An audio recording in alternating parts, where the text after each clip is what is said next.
Me dirijo y con sumo gusto a los espectadores y oyentes de Mi Tierra Televisión, que ha tenido la amabilidad de invitarme a participar de ella y indicándome que les interesaría que en un tiempo escaso, por supuesto, les dé cuenta de acontecimientos que creo sumamente importantes y decisivos que afectan a la historia reciente de España y de los que como espectador o como protagonista puedo dar testimonio, siendo totalmente fidedigno en cuanto a aquello que les voy a narrar. Esta narración naturalmente se encaja en este fenómeno que hemos dado en llamar la transformación política, que tuvo otras vertientes de las cuales luego voy a ocuparme. Esta transición, mucha gente cree que comenzó a producirse a raíz de la muerte de Francisco Franco el 20 de noviembre de 1975.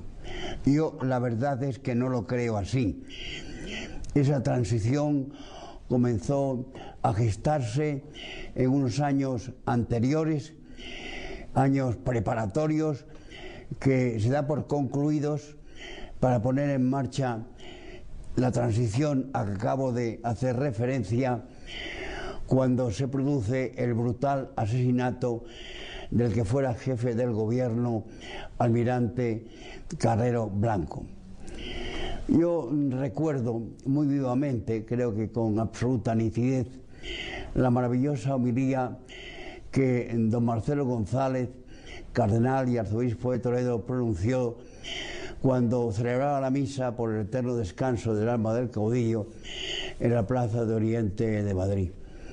Al concluir aquella maravillosa homilía, me acerqué a don Marcelo, al que me unió una entrañable amistad, y le dije exactamente esto: don Marcelo, hoy, cuando el furgón desfilaba en dirección a Valle de los Caídos, hoy, don Marcelo, van a enterrar a Franco, pero mañana comenzarán a enterrar su obra. Creo que esto es muy importante, porque de este enterramiento de la obra de Franco y no de la muerte del caudillo es de lo que voy a hablar a quienes tengan la amabilidad de seguir escuchándome. Porque el pueblo español tiene derecho a saber que esta transición, con sus resultados nefastos que todos vivimos y conocemos y sufrimos, no fue fruto del azar, sino fue la consecuencia prácticamente lógica e inevitable de todo un proceso desintegrador que tuvo sus coautores, sus gestores y sus ejecutores, que son los que tienen la culpabilidad, los que son responsables de esta situación realmente dramática. Para que esta transición tuviera éxito, los coautores de la misma primero conocían perfectamente la psicología del pueblo español. En segundo lugar, tenían la experiencia que aprovecharon de la última contienda, de la Guerra de Liberación de 1936 a 1939, y conocían y aprovecharon perfectamente la profunda crisis de la Iglesia Católica a partir del Concilio Vaticano II. Entre la España que resurgió de la Cruzada y que recobró su identidad histórica y la España actual hay diferencias abismales. No olvidemos que los seres colectivos, las naciones, como los seres individuales, cada hombre tiene y tenemos nuestros enemigos. En los seres colectivos a que me refiero, a las naciones, los enemigos, como en el caso de los seres individuales, son de dos clases. Hay unos enemigos exteriores y hay unos enemigos interiores, lo que se ha llamado los enemigos internos y externos. ¿Cuáles son los enemigos exteriores de estos seres colectivos que integran las naciones? Pues la invasión de su territorio,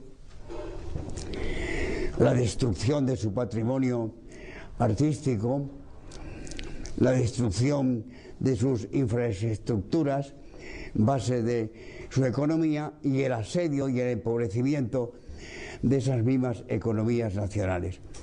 Pero aparte de estos enemigos exteriores, hay otros enemigos interiores, íntimos, que afectan al alma, al espíritu nacional y que atentan contra lo que son potencias del alma, porque los seres colectivos como los individuales tienen memoria, tienen entendimiento y tienen voluntad. ¿Cómo se ataca a la memoria? Bueno, ahora con el proyecto y puesta en marcha de lo que se llama memoria histórica, que en realidad no es otra cosa que una tergiversación y una manipulación de la historia que haga que el pueblo pierda su identidad.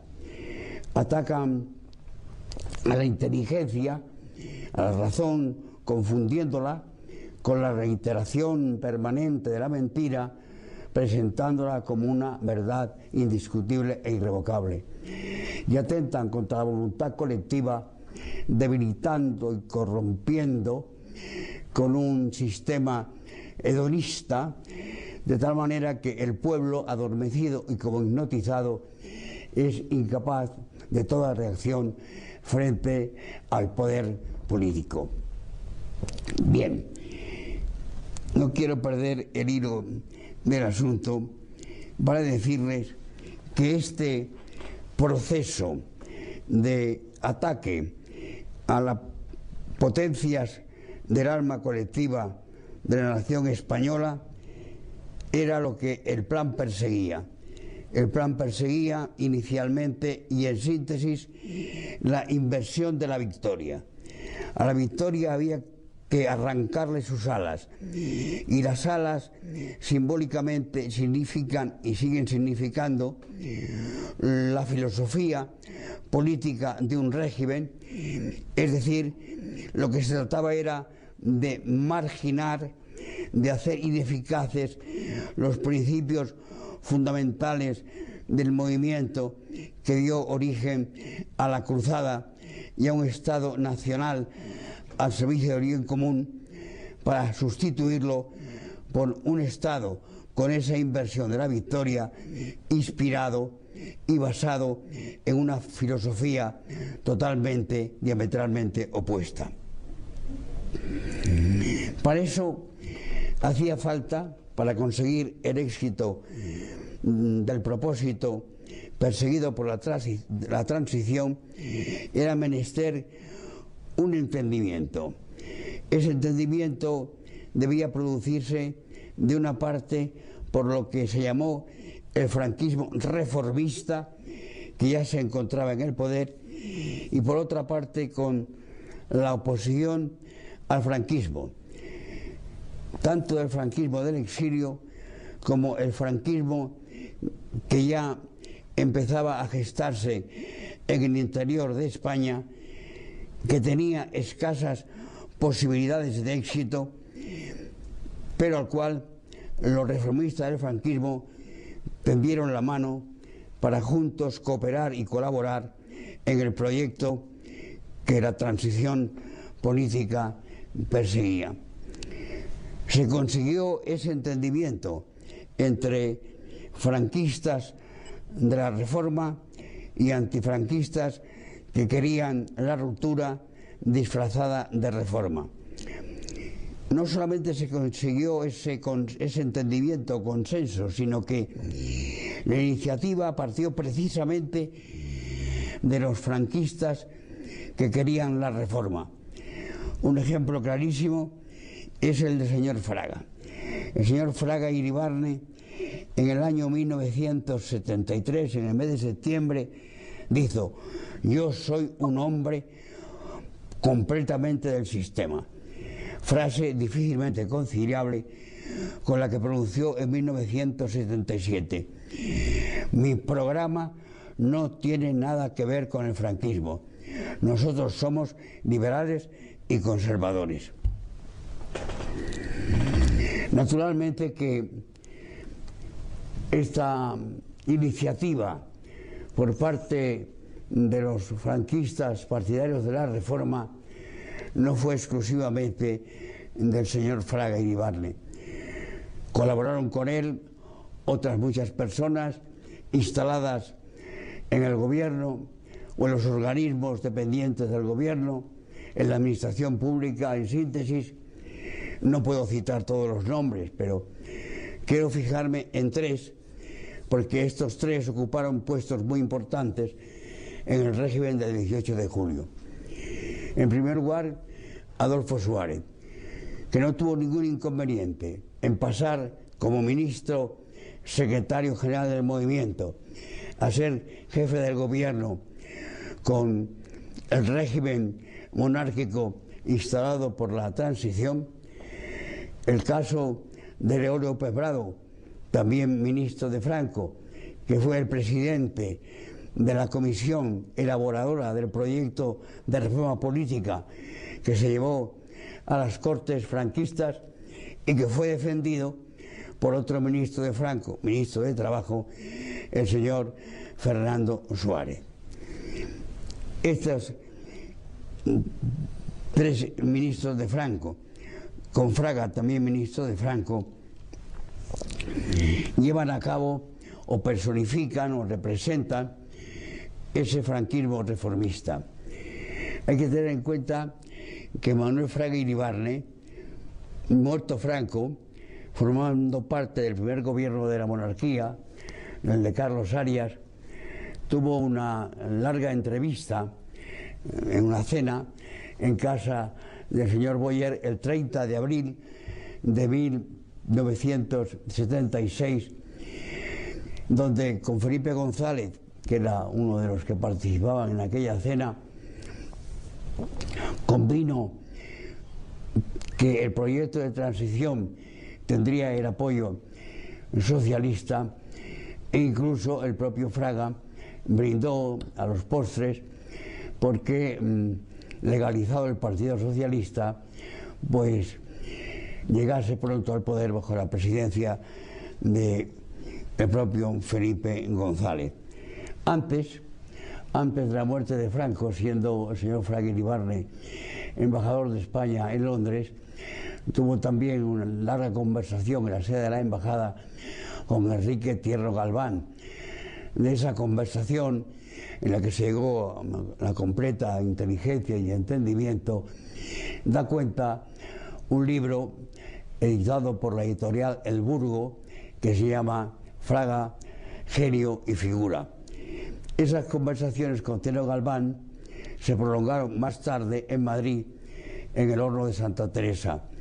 Allí se llegó a un completo acuerdo entre los franquistas partidarios de la Reforma y los antifranquistas representados en este supuesto, en este caso, por el señor Tierno y Galván.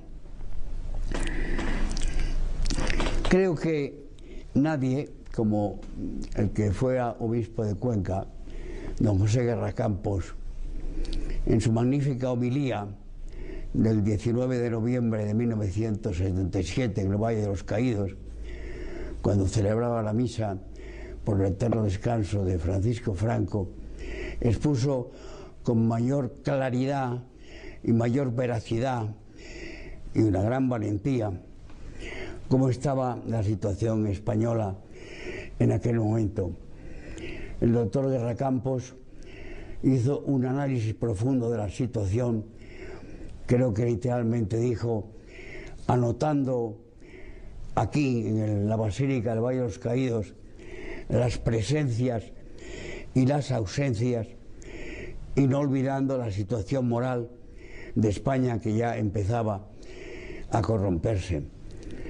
Simplemente basta concitar los títulos con que encabezó cada uno de los apartados de su maravillosa homilía, porque ahí habló, y eso sirve para que podamos detectar a los responsables de esta transición que empezó llamándose reforma, que fue una ruptura y un cambio radical del sistema, de las leyes y de las costumbres, con recordar, y vamos a mencionar los títulos, porque él habló de traición, habló de mentira, habló de adulación al extranjero, habló de indiferencia, habló de distanciamiento, e incluso mirando a la sepultura de Franco, habló de los que tenían miedo al sepulcro y a lo que ese sepulcro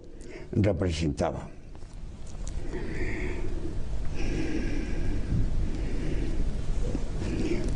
Este talante de los franquistas de la Reforma, que fueron coautores con los antifranquistas del proyecto de reforma política y del proyecto de constitución, estaban traspasados de un talante que perjudicó de forma gravísima a España y puso en peligro, como lo está ahora, su futuro. Era tal el talante, el deseo de llegar a un consenso, que el franquismo reformista, a cambio, creo que esto lo he dicho ya alguna vez, a cambio de la bandera roja igualda, a cambio de la marcha real y a cambio de la corona, que no de la monarquía, que es una institución mucho más compleja que una simple corona, que en el fondo no es más que la guinda de un pastel, lo entregaron prácticamente todo. De tal manera que cuando se consigue el sí al referéndum, en el referéndum al proyecto de constitución, y la constitución se promulga en la constitución del 6 de diciembre de 1978, ese consenso entre partidos da origen a una serie de ambigüedades, de imprecisiones y de contradicciones que han hecho posible lo que se llamó nuevas lecturas del texto constitucional, a cuyo amparo se dicta una legislación complementaria, una legislación ordinaria, que va en contra incluso de los propios valores y principios que la Constitución proclama. Es curioso leer los artículos de la Constitución, algunos de ellos, puesto que no puedo hacer un examen exhaustivo del texto constitucional, y lo que vemos en la legislación ordinaria y en las costumbres, es decir, en los hechos, que es realmente lo importante y lo que nos importa. He traído el texto de la Constitución, y creo que tengo por aquí, pero creo que de memoria puedo también citarlos. Hay un artículo primero que está en notable contradicción con el artículo segundo. Esto no es más que empezar. En ese artículo primero se dice que España se constituye en un Estado social y democrático, de derecho, que propugna como valores superiores en el ordenamiento jurídico, entre otros, la igualdad. La igualdad. Bien. El artículo segundo dice que la Constitución se fundamenta en la indisoluble unidad de la nación española, pero reconoce que existen regiones y nacionalidades. Quiere decirse que la igualdad desaparece desde el punto de vista de la territorialidad, porque cuando yo uso dos palabras distintas, regiones y nacionalidades, será porque no son iguales naciones y nacionalidades. Unas tienen un rango superior y otra inferior. Luego ya, de comienzo, esa unidad indivisible de España y esa igualdad desaparece con esa distinción hasta ahora puramente semántica en el texto de regiones y nacionalidades. Pero es que resulta que además la palabra nacionalidades, fruto del consenso, se desvirtúa, porque nacionalidad no es algo objetivo y territorial. Nacionalidad es una vinculación subjetiva del hombre con su nación. Yo tengo nacionalidad española, pero yo no soy una nacionalidad. Lo que pasa es que la palabra nacionalidad, en este caso, es una palabra torticera que encubre la palabra nación. Y la prueba de ello es que en la práctica, desde la transición, en ciertos gobiernos de las autonomías, de las nacionalidades, los dirigentes políticos gobernantes en esos territorios siempre han hablado de nación con respecto al territorio que estaba bajo su jurisdicción. Más aún, cuando ahora se reforman los estatutos, no es la palabra nacionalidad, sino la palabra nación, la que de una forma u otra se reconoce en los textos de dichos estatutos. En segundo lugar, hay otro artículo, creo muy importante, que es el artículo 8º de la Constitución, que dice que las Fuerzas Armadas tienen como misión garantizar la soberanía e independencia de España, defender su integridad territorial y el ordenamiento constitucional. Bien, esta atribución, esta señalización de misiones a las Fuerzas Armadas se las da directamente a través de los representantes en Cortes el pueblo español a dichas Fuerzas Armadas. Sin embargo, es evidente que hoy en día está en grave peligro la soberanía nacional, está en grave peligro el orden constitucional y está en grave peligro la integridad territorial de España. Entonces, el Ejército, las Fuerzas Armadas, alguna gestión, alguna comparecencia deberían hacer ante esta gravísima situación, apelando a este artículo para evitar, cumpliendo su misión, que España se desintegre. Pues que yo sepa, mientras unidades del Ejército Español se envían a tareas que ahora yo no voy a analizar más allá de nuestras fronteras, sin embargo, ni el gobierno ni la oposición ha pedido que el Ejército intervenga y cumpla el mandato imperativo que el pueblo español impone a esas Fuerzas Armadas en su artículo 8º. Por su parte, el artículo 15 comienza solemnemente diciendo: todos tienen derecho a la vida, menos, según la interpretación que dio el Tribunal Constitucional, resulta que están excluidos de ese todos unos seres indefensos como son los concebidos y los nacidos.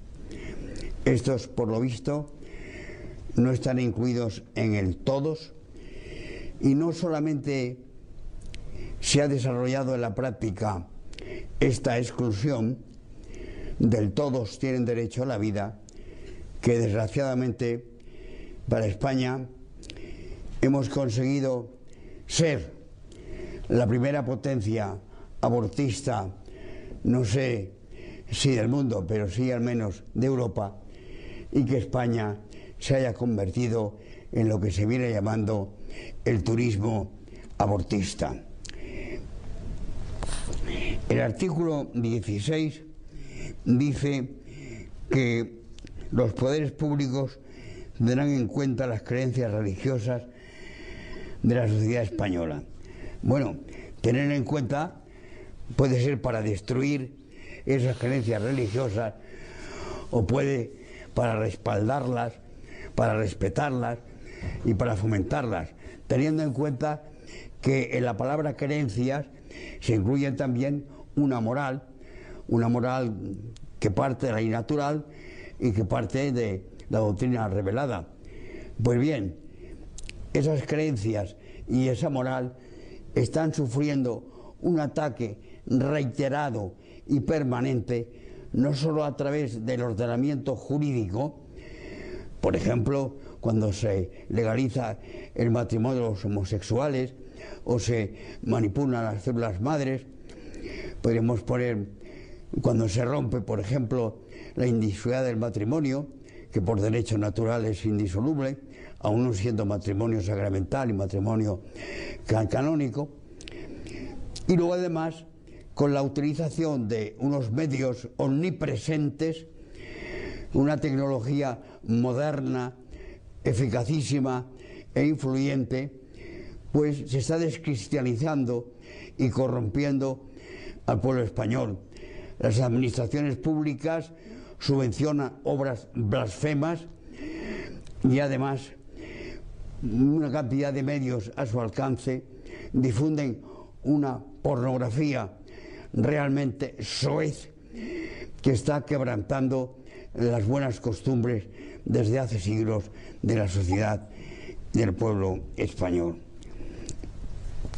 Creo que con este vistazo a estos 4 artículos o 5 artículos de la Constitución basta para darnos una idea de cómo ha funcionado en la práctica este proceso desintegrante desde el punto de vista nacional y degradante desde el punto de vista religioso.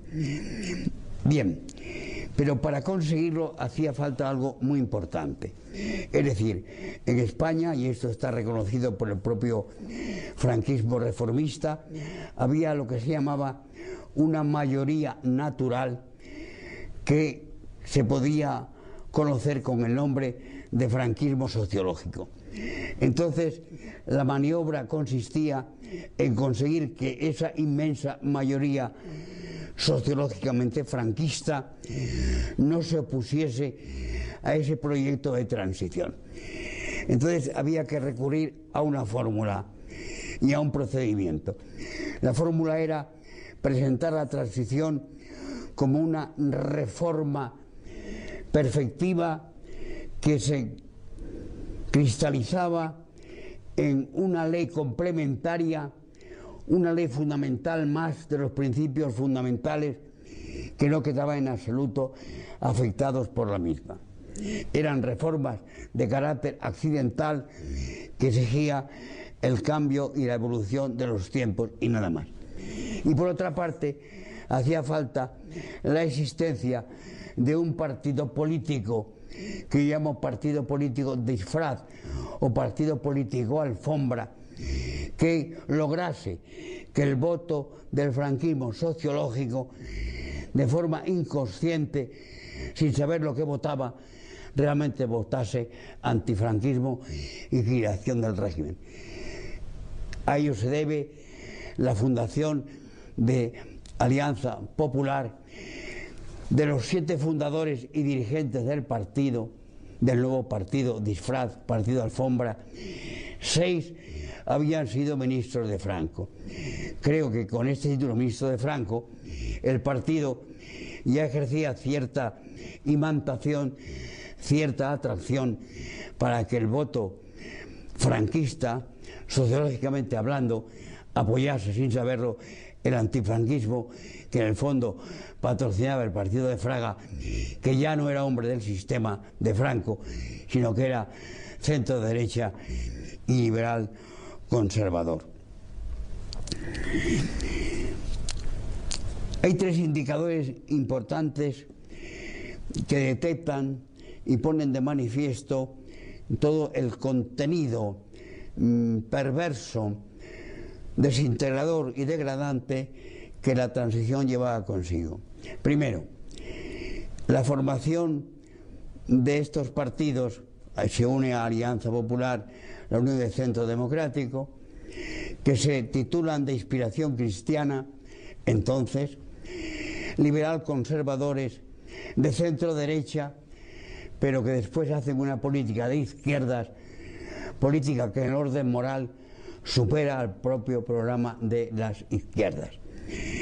En segundo lugar, es la conversión del socialismo tradicional, socialismo que era un partido obrero inicialmente, acaba siendo un partido constituido fundamentalmente en sus cuadros dirigentes, incluso a nivel medio, de burgueses bien instalados en la sociedad, que se pone al servicio como el instrumento del capitalismo sin límites, que ha producido en España una corrupción endémica que todos conocemos y que a todos nos indigna. Y finalmente, la puesta en práctica de la doctrina de Gramsci, de Antonio Gramsci, que es el marxista más inteligente que yo al menos he leído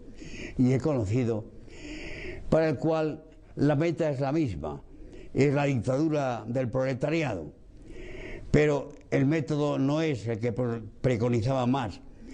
No se consigue nada, dice Gramsci, con asaltar el Palacio de los Zares, el Palacio de Invierno, y con asesinar a los zares. No. Antes hay que corromper al pueblo, hay que cambiar la mentalidad y la moral del pueblo, hay que debilitar su memoria, su entendimiento y su voluntad. Y cuando el pueblo esté adormecido e hipnotizado, el poder se hace ya inatacable, porque la capacidad de reacción, como lo ha tenido por ejemplo el pueblo ruso después de 70 años de dictadura del marxismo, el poder ya no tiene ningún temor a que el pueblo le haga una oposición firme y recia que obligue a abandonarlo.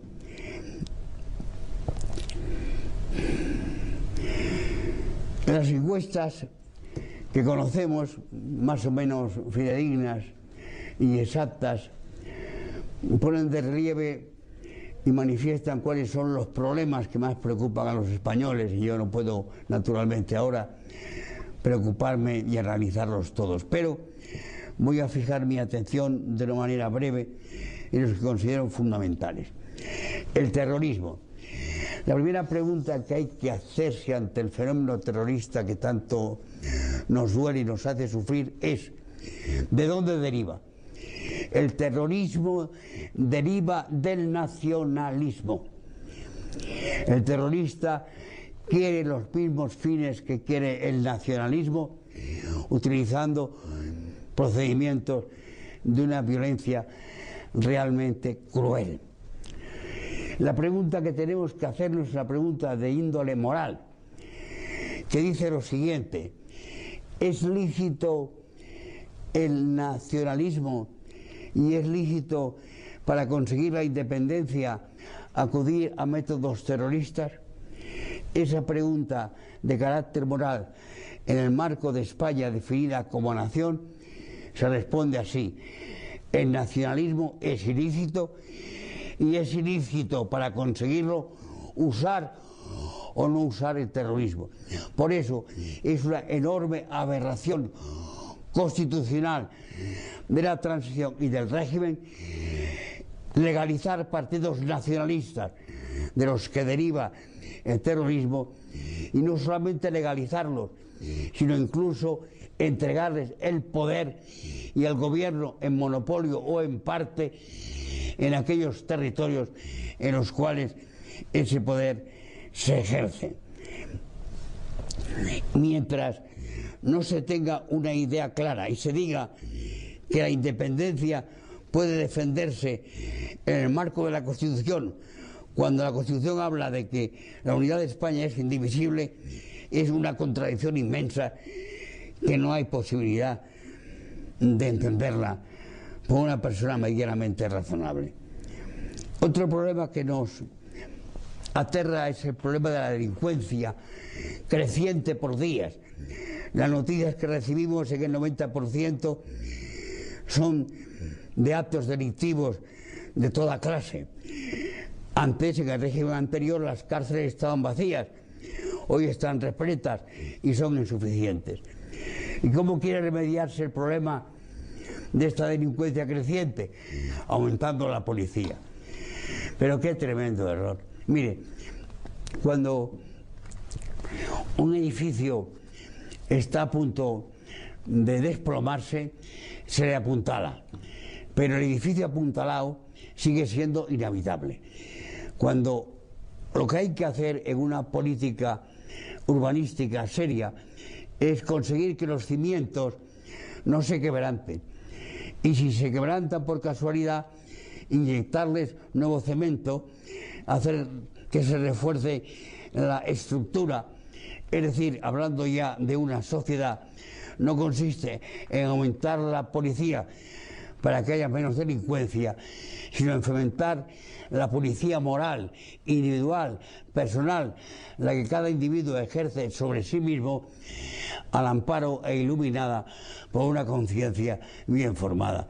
Así se evita la delincuencia, pero no aumentando la policía, porque eso no sirve absolutamente para nada o para muy poco. El problema de la educación, pero si estamos alcanzando los niveles más bajos de Europa en la educación, es el absentismo escolar, es el acoso a los escolares, es el ínfimo grado de instrucción y de formación, es el ataque y las lesiones y los insultos al profesorado. Y todo esto quiere remediarse con una asignatura que se denomina Educación para la Ciudadanía.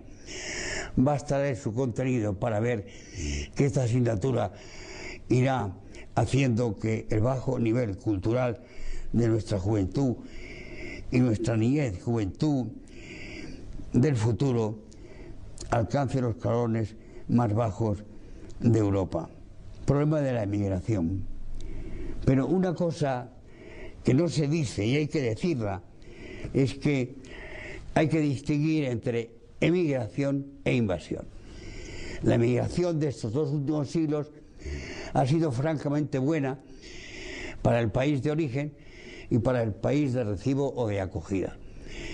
Pero la invasión que actualmente sufrimos no tiene nada que ver con la inmigración tradicional y por consiguiente su tratamiento político y legislativo y penal debe ser completamente distinto.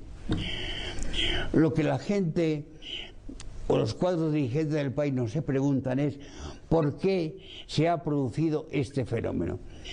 Yo, como causas de este fenómeno, apunto los siguientes. Primero, la descolonización apresurada. Segundo, la guerra fría entre la URSS y los Estados Unidos. Fría, pero muy caliente en África. Tercero, la imposición obligada de fronteras artificiales en países a los que también se ha impuesto regímenes democráticos para los cuales no estaban en absoluto preparados, que ha dado origen a luchas tribales francamente crueles, a desplazamientos masivos de poblaciones indígenas, a la desertificación de tierras de cultivo y, en definitiva, a las grandes hambrunas que son las que provocan esta invasión de gente que busca mejorar su nivel de vida y huir definitivamente de la enfermedad, de la miseria y del hambre. Para ello hay remedios, naturalmente.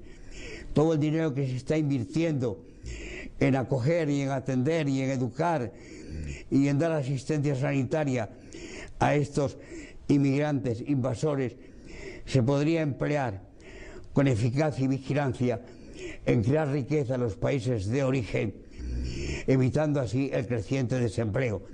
Y mientras tanto, el tratamiento de la inmigración, invasión, debe consistir en establecer cupos de preferencia, cupos en función de los puestos de trabajo que en España puedan realmente ofrecerse y conseguir los papeles no cuando se está en España, sino conseguirlos antes de llegar a España en sus países de origen. El problema de la vivienda. Hombre, dice el artículo 47 de la Constitución que los españoles tienen derecho a una vivienda digna y adecuada. Bien, pero como el precio es imposible de pagarlo, ese derecho está en la Constitución, pero no está en la realidad. Y yo me pregunto, ¿es que no tiene solución el problema de la vivienda? ¿Es que no ha habido políticas de la vivienda que han resuelto este difícil y angustioso problema que padece la juventud de España? Durante la Segunda República apenas se construyeron viviendas. Nuestra guerra de liberación llevó consigo la destrucción de muchísimos edificios, de muchísimas viviendas en España.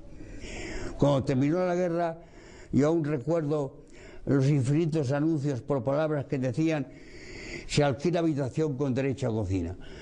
Pues bien, en pocos años el régimen anterior resolvió el problema de la vivienda, se ofrecieron y aparecían en el mercado miles y miles de viviendas de 80 y 100 metros a precios muy económicos que se pagaban por mensualidades cuyo importe no menoscababa seriamente los ingresos del comprador. Es que se teme, amparándose en el artículo 47, que habla de vivienda digna y adecuada para los españoles como un derecho, no se acude, no se rehace, no se reimplanta, no se ordena la política de la vivienda en la forma que se orientó, resolviéndolo en la época del régimen de Franco. Finalmente me ocupo de la política hidráulica y de la política forestal. España es un país en gran parte seco, padece sequías graves con relativa frecuencia, y el régimen anterior, el régimen de Franco, empezó a construir, que parecían casi a diario, lo que indebidamente llamamos pantanos, porque realmente son presas hidráulicas, y gracias a ellas en España se pudo regar, se pudo mantener la limpieza personal y de la vivienda, y se pudo colmar la sed. Todo esto fue abandonado. ¿Cuántas presas hidráulicas se han construido durante la época de la transición? ¿Acaso no hemos llegado a una situación límite en la que se nos sale del gobierno de reducir el suministro de agua a 60 litros por persona y día? Pero es que además hubo el trasvase del Tajo al Segura, que es una prueba de solidaridad y de igualdad entre las regiones de España. En virtud de dicho trasvase se fertilizó territorios, suelo de Murcia y de Almería, que han dado muchísimo fruto y mucha riqueza y mucho trabajo al país. Pues bien, con esta política hidráulica se enlaza, porque forma parte de ella, la política forestal. Se repobló España en gran parte. Entre los incendios numerosos que ha habido, incendios tan graves, con pérdida de vidas humanas, como los de Guadalajara y los de Galicia, que contribuyen a desertificar el suelo español con el arrastre de las cenizas, con la pérdida del arbolado, con el impedimento de que el arbolado atraiga las lluvias que tanto necesitamos. Necesita, francamente, una corrección inmediata. Se trata de la limpieza del bosque, porque si el bosque no está limpio, el fuego se propaga. Se trata de aumentar los cortafuegos. Se trata de la profesionalidad de las brigadas de extinción de incendios. Y se trata, sobre todo, como medida ya no preventiva, sino represiva, que los pirómanos no sean detenidos, se les absuelva y se les ponga en libertad. La piromanía debe ser un delito, y un delito grave, y deben aumentarse las penas a los pirómanos cuando haya una reforma del Código Penal. Creo que esto ha sido una síntesis que hubiera querido que fuese más extensa y más clara, pero pone de relieve que la situación política, castrense y religiosa grave en que nos encontramos es fruto de una transición que fue querida, fortalecida y respaldada por el franquismo reformista, hoy no solamente reformista, sino además conservador y liberal, que ha hecho una política que contribuye, tanto como la política socialista, a descristianizar al pueblo español y a desintegrar la inviolable unidad de España. Nada más, queridos amigos.